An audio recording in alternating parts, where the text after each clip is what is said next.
Imagine this. Every word you speak becomes something real, a breath, and diamonds, pearls, and soft rose petals drift from Marianne's lips, like warm evening light. One small sentence, and the forest floor blossoms with jewels, sparkling as if the earth itself has awakened.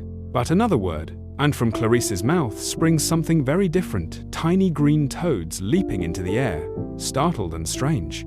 Two sisters, one magic, and a secret that reveals the truth hidden inside every heart. This is Diamonds and Toads, a tragic story of kindness and vanity.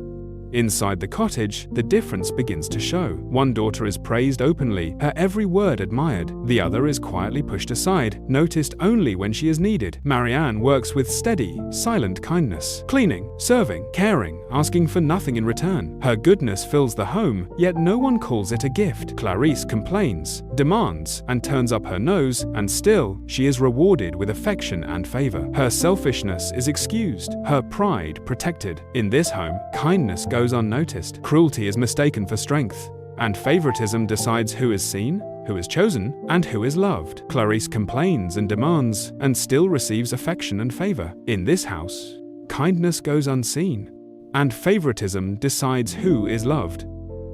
Alone in the forest, Marianne pauses. She hears someone crying. By the old stone well sits a weary stranger, thirsty, forgotten, and worn with age. Without hesitation, Marianne kneels, lifting water with gentle hands. The woman drinks, and the air begins to change. Light gathers, and then she glows. Where the beggar once sat, a fairy is revealed. Marianne returns glowing, diamonds fall with every word she speaks. Her mother watches in awe, then her wonder twists into greed. A plan takes shape in her hungry eyes. Another daughter becomes a tool. Praise turns to orders, kindness is forgotten, and Clarice, burning with envy, is pushed into the forest, sent to chase a miracle that was never meant for her. Clarice walks into the forest, toward the old stone well, her steps full of irritation, not kindness. As she goes deeper, the light fades, the forest grows colder, quieter. At the well, the same old woman waits, tired, thirsty, hopeful. She asks for water, just a cup. Clarice turns away in disgust. Her words are sharp, her heart empty. And the forest listens, because magic does not judge rank, only the soul. Cruel words do not become blessings. They return, exactly as spoken. They come back exactly as spoken. Clarice rushes home, humiliated, slimy toads leaping from her mouth with every breath. She tries to cover it, panicked. Stumbling toward the cottage, she bursts inside. Her mother gasps in shock as the toads keep spilling out. Marianne watches quietly, worry soft in her eyes. But comfort never comes. Fear turns to anger, and the mother points at Marianne, blaming her for the curse. Marianne says nothing. She leaves the cottage behind, hurt but unbroken, walking alone into the fading light, carrying kindness with her. As Marianne walks beneath the trees, the weight of her gift settles in her chest, not as pride, but as burden. Each step is quiet. She slows. Then, she senses it. Gentle footsteps behind her. She turns. The old woman walks among the trees once more, part of the forest now. But word has already spread. She tries to hide her blessing, lowering her voice, covering her mouth when she speaks.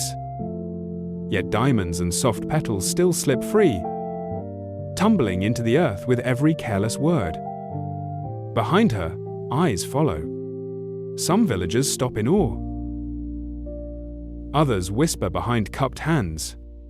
Some step back in fear. And some watch in jealousy, counting every jewel that gathers where her feet have passed. The further she walks, the heavier the gift becomes.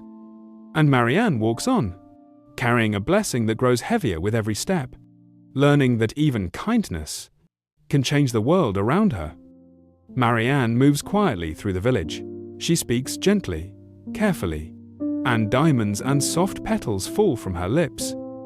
Some villagers receive her with gratitude. Some stare in wonder. Others watch in silence, envy hiding behind their smiles.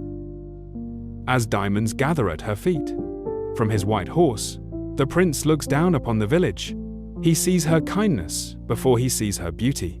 He watches how her gift is given freely, without pride, without demand. Curious, moved, he decides he must see her for himself. And so he turns his horse toward the trees, riding into the quiet woods, beginning a journey shaped by hope. On a quiet forest path, a gentle girl walks alone, leaving the noise of the village far behind. The prince sees her and slows his horse, then stops completely, captivated not by beauty, but by the quiet kindness in her step. She speaks softly, almost afraid to be heard, and as she does, diamonds and petals slip gently from her lips, falling like tiny stars onto the forest floor. The prince watches in amazed. He steps closer, gentle and respectful, careful not to break the stillness between them. In the quiet glow of the forest, two shy souls stand face to face, words unnecessary, hearts already speaking. A soft breeze moves through the trees, leaves shimmering in warm light. Magic stirs quietly in the air around them, light and unseen, yet deeply felt. Marianne lowers her eyes, a faint smile touching her lips. The prince watches her closely, not with hunger, but with wonder, as if even magic knows to wait. And for a moment, the world grows very still. It feels as though the forest itself pauses, listening, watching, blessing the connection unfolding between them. A meeting not born of chance, but of kindness finally seen. The kingdom gathers as a girl of kindness becomes a bride. From forest paths to palace walls, all have come to witness her journey. At the altar, she stands radiant, not crowned by power, but by the love she has earned.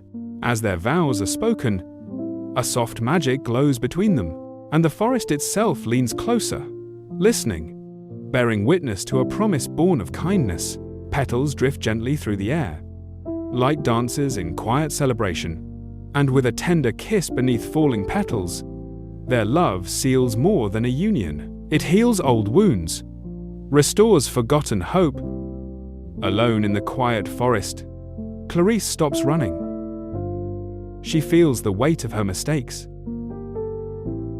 and finally whispers her first real apology.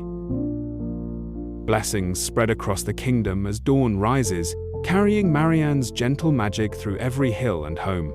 On the castle balcony, Marianne and the prince begin their new life together, their love shining softly over the land. And from the quiet edge of the forest, the fairy watches with pride, knowing her blessing has finally found its true purpose.